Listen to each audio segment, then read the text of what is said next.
Benvenute e benvenuti a questo nuovo video qui sul mio canale, ou seja, em português, bem-vindas e bem-vindos a esse novo vídeo aqui no meu canal.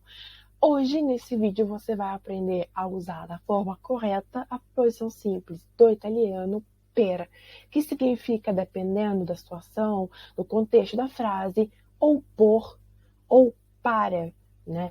Pro, pra, pros, pras. Vamos então entrar mais no detalhe e descobrir quando usamos de fato essa preposição. Usamos essa preposição, por exemplo, para indicar um local através do qual fazemos algo ou nos movemos. Por exemplo, per strada, que significa pela rua. Per strada. Exemplo de frase, caminhavo per strada, ou seja, eu estava caminhando pela rua. Per strada, pela rua. Estava andando pela rua. A rua é o meio pelo qual eu estava andando. Usamos per também para indicar o nosso destino, aonde a gente vai, a nossa destinazione, o local para onde a gente vai. Exemplo, per Parigi, ou seja, para Paris. O que significa? Exemplo de frase. Il nostro treno per Parigi parte alle 9. Ou seja, o nosso trem para Paris parte às 9. Il nostro treno per Parigi, para Paris. Usamos per também para indicar o local onde estamos. Exemplo, per terra, que significa no chão. Per terra. Terra e não terra, porque dois R, la doppia R, dois R em italiano a gente pronuncia R, então vibra a língua, R, e não R, como em português. Per terra, terra, ok? Então, para indicar o local onde estamos, exemplo, per terra, no chão. Frase, non rimanere per terra, não fica no chão. Non rimanere per terra. Per terra.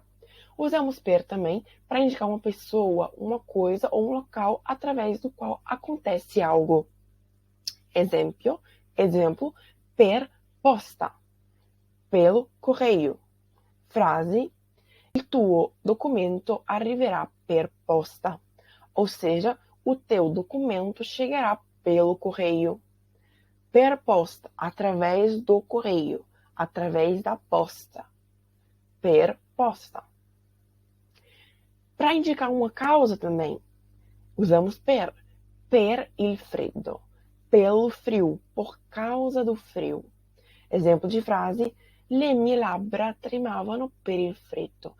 Os meus lábios tremiam pelo frio. Estava com tanto frio. Os meus lábios estavam tremendo de frio. Le mie labbra tremavano per il freddo, pelo frio. Usamos per também para indicar um fim, um escopo, um propósito. Per la verifica, para a prova. Exemplo de frase, sto studiando molto per la verifica di domani mattina. Verifica, então, não significa verificar, né? Significa prova. E é o termo que nós usamos na escola aqui da Itália para indicar as provas que fazemos normalmente. Verifica, porém, não é usado quando a gente tem que fazer uma prova na faculdade. Aí a gente chama de exame, com S e não com X. Verifica só na escola. Sto studiando molto per la verifica di domani mattina. Para a prova, per la verifica.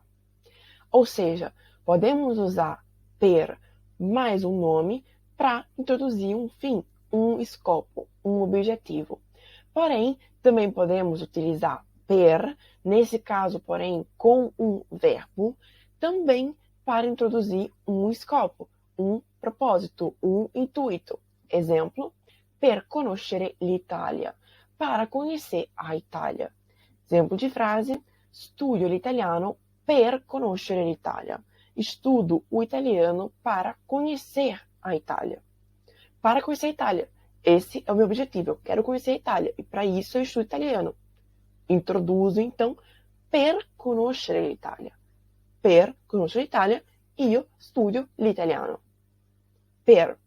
Ou seja, podemos introduzir um escopo tanto com per mais um nome, quanto utilizando per mais um verbo. Você escolhe. Também usamos per para indicar um tempo específico, um tempo determinado. Exemplo, per domani, para amanhã. Exemplo de frase, per domani tutto deve essere pronto. Para amanhã, tudo tem que estar pronto. Porém, também usamos per para indicar um tempo continuado. Um período continuado no tempo. Exemplo, per 2 anni. Exemplo de frase, per 2 anni ho studiato italiano online. Ou seja, por 2 anos, durante 2 anos, estudei italiano online. Isso é um exemplo de tempo continuado. Tempo continuado. Também usamos per para indicar uma vantagem ou uma desvantagem. Exemplo, per noi tutti, para nós todos. Agora, nos cabe descobrir se será uma vantagem ou desvantagem para nós todos. Na frase, então, se non vieni, sarà peggio per noi tutti. Ou seja, se você não vier, será pior para nós todos. No caso, seria uma desvantagem para nós todos, se você não vier. Per noi tutti. Usamos também per para indicar uma forma, uma maneira. Exemplo, per caso, por acaso. Por acaso. Uma maneira. Exemplo de frase, ho incontrato Silvia per caso. Encontrei Silvia por acaso. Mas, se quisermos dar outro exemplo, também poderíamos dizer per scherzo, que significa por brincadeira, sabe? Tirando ela, brincando com ela, per scherzo. Ho detto quelle cose a Maria per scherzo. Eu falei aquelas coisas para Maria brincando, per scherzo. Scherzo, que se escreve S-C-H-E-R-Z-O. Scherzo. Ou seja, como brincando, para introduzir uma maneira, uma forma. Usamos per também para indicar o preço. Exemplo, per 3 euro. Ou seja, por 3 euros. Frase, por 3 euros, apenas por 3 euros somente, você terá essa blusa. Per 3 euro solamente avrai questa maglia. Per 3 euro, por 3 euros. Também usamos per para indicar uma limitação. Exemplo, per non essere, para não ser. Uma frase, per non essere neanche così bella, questa bici costa troppo. Para não ser nem tão bonita, essa bicicleta custa demais. Ou seja, essa bicicleta não é tão bonita. A gente está limitando a beleza dela. E pelo fato de ela ser limitada nesse sentido, ela custa demais.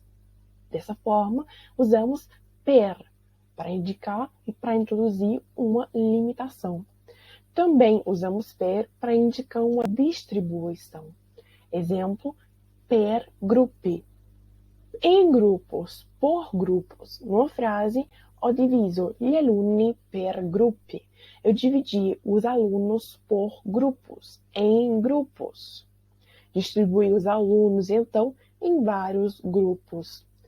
Usamos, então, per para indicar uma distribuição. Também usamos per para indicar uma culpa, uma pena, no sentido de sanção penal. Exemplo, per omicidio, ou seja, por homicídio. Na frase, lo hanno condannato per omicidio, ou seja, o condenaram por homicídio. Qual é a culpa dele? Ter cometido um homicídio. Per homicídio. Também usamos per para indicar uma substituição. Per Michela, por Michela. Qual o sentido? Eu troquei Sofia por Michela. Em italiano, ho scambiato Sofia per Michela. troquei Sofia por Miquela. Eu substituí as duas, quando eu vi uma, eu achei que fosse outra e tal. Substituí, confundi. Também usamos per para completar o significado do verbo através de um outro elemento, no sentido predicativo. Exemplo, per marito, como marido. Uma frase, voglio prenderti per marito. Essa é uma expressão típica, prendere qualcuno, né? Pegar alguém seria pegar alguém, literalmente, por marido, ou per moglie, que seria por esposa. O que isso significa? Significa eu quero casar com você, eu quero que você seja meu marido. Eu quero te pegar por marido, literalmente, voglio prenderti per marito significa isso. Mas na prática significa eu quero te ter como marido, eu quero casar com você. Também usamos per para introduzir uma causa, nesse caso com um verbo. Exemplo, per aver-me difeso, por ter me defendido. Por que você me defendeu, né? Não porque perguntando, mas porque respondendo, porque junto, por ter me defendido. Exemplo, ti ringrazio per avermi difeso. Te agradeço por ter me defendido. Eu estou te agradecendo por quê? Qual a causa? É porque, por causa que você me defendeu, por ter me defendido. E esse foi o vídeo de hoje. Eu espero que você tenha gostado. Deixe seu like se você gostou. Se você ficou com alguma dúvida sobre algo que eu falei aqui no vídeo, não hesite, deixe a sua dúvida aqui nos comentários. Eu vou fazer de tudo para sanar a sua dúvida e responder seu comentário quanto antes. Então não hesite. Se você não for inscrita ou não for inscrito no meu canal, se inscreva. Tem vídeo todos os dias e eu tento compartilhar o meu conhecimento sobre o italiano, sobre o italiano, sobre a Itália, então tem vídeo quase todo santo dia, então não perca, é gratuito e até a próxima. Tchau, tchau, alla próxima!